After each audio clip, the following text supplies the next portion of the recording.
જય હિન્દ બાળકો, આજનો પ્રશ્ન કે ભાઈ જો ઝીબ્રાને સાંકેતિક ભાષામાં 26, 52, 181 લખી શકાય તો લાયનને કેવી રીતે લખી શકાય? બરોબર, હાલની ગુજરાત સરકારના જે એનએનએમએસ લેવાની છે એનો દાખલો છે. બરોબર, તો હવે આવું કોડિંગ ડીકોડિંગ વાળો પ્રશ્ન હોય ને ત્યારે તમારે આની પહેલાના વિડીયોમાં પણ મેં ચર્ચા કરી હતી, ફરી પાછું આજે કહું છું કે આવી રીતના તમારે એબીસીડી લખી લેવાની રહેશે કે ભાઈ એનો સીધા ક્રમમાં અને ઊંધા ક્રમમાં. બરોબર, બંને રીતે તમે લખી લ્યો તો તમને ખબર પડી જશે. હવે આપણે જોઈએ શું લખ્યું તો કે ભાઈ ઝીબ્રા ZEBRA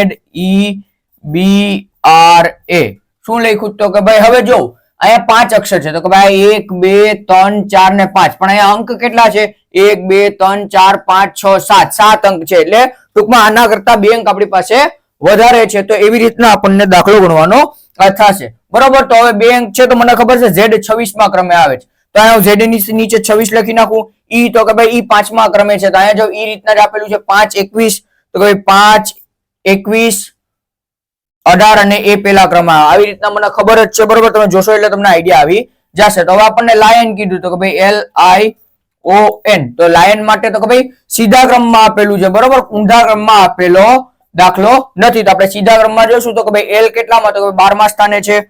બરોબર, I કેટલામાં સ્થાને છે? તો કે ભાઈ I મારી પાસે 9મા સ્થાને છે. O કેટલામાં સ્થાને છે? કે ભાઈ O મારી પાસે 15મા સ્થાને છે.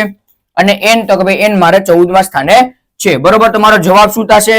12 9 15 અને 14 એટલે શું થશે? તો 12 91 514 એટલે 12 91 514 ઓપ્શન એ મારો સાચો પડશે. બરોબર, આ પ્રશ્નનો જવાબ તમારે કમેન્ટમાં આપવાનું છે. બીજી અગત્યની સૂચના એ કે ભાઈ આવી રીતના પ્રશ્ન તમામ પરીક્ષાઓમાં પૂછાય છે, એટલે તમારા હાથમાં પેપર આવે ત્યારબાદ તમારે એબીસીડી લખી નાખવાની રહેશે.